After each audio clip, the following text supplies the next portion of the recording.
Banyak infrastruktur sekolah yang belum ramah disabilitas.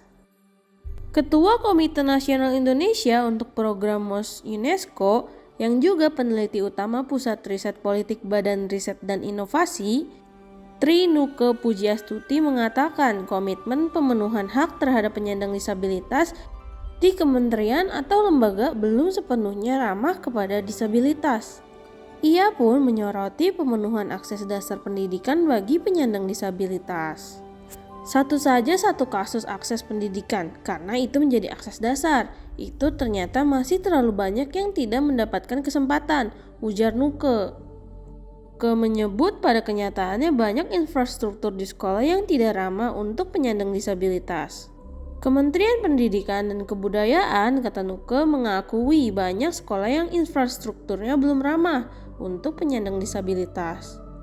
Bahkan ketika sekolah menyatakan, oke, kami membukanya, tetapi pada kenyataannya tidak ramah infrastruktur di sekolah untuk para penyandang disabilitas.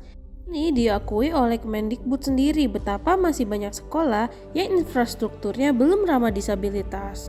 Nuke melanjutkan meski sudah ada 7 dari 8 peraturan pemerintah turunan Undang-Undang Penyandang Disabilitas, namun masih banyak tantangannya. Tantangannya yakni dari mulai akses sosial, pendidikan, ekonomi, dan politik. Pada kenyataannya, tetap masih banyak tantangan apakah akses sosial, pendidikan, ekonomi, akses politik.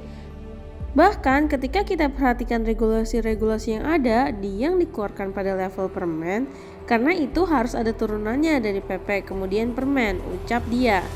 Nuke pun mencontohkan persoalan akses pekerjaan terhadap penyandang disabilitas. Meski penyandang disabilitas mendapatkan kesempatan, namun terdapat persyaratan yang sama dengan masyarakat yang normal, sehingga hal tersebut akan sulit bagi penyandang disabilitas untuk mendapatkan akses pekerjaan yang sama. Contoh persoalan pekerjaan yang mereka beri kesempatan ada kuota untuk mereka.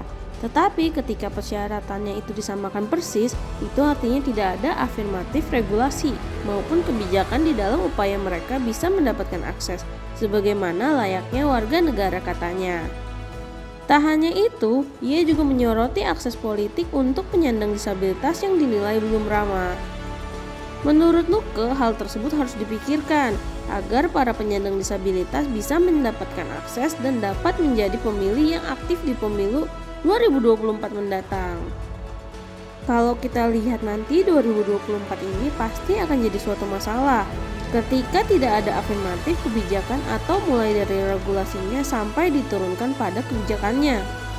Seperti apa supaya mereka bisa mendapatkan akses ikut di dalam melaksanakan hak vote-nya. Dia menjadi pemilih yang aktif, kata Nuke. Karena itu, Nuke menilai banyaknya persoalan-persoalan regulasi dari peraturan turunan undang-undang yang belum ramah terhadap penyandang disabilitas. Jadi cukup banyak persoalan-persoalan regulasi turunan yang saat ini sebenarnya belum ramah terhadap penyandang disabilitas, katanya.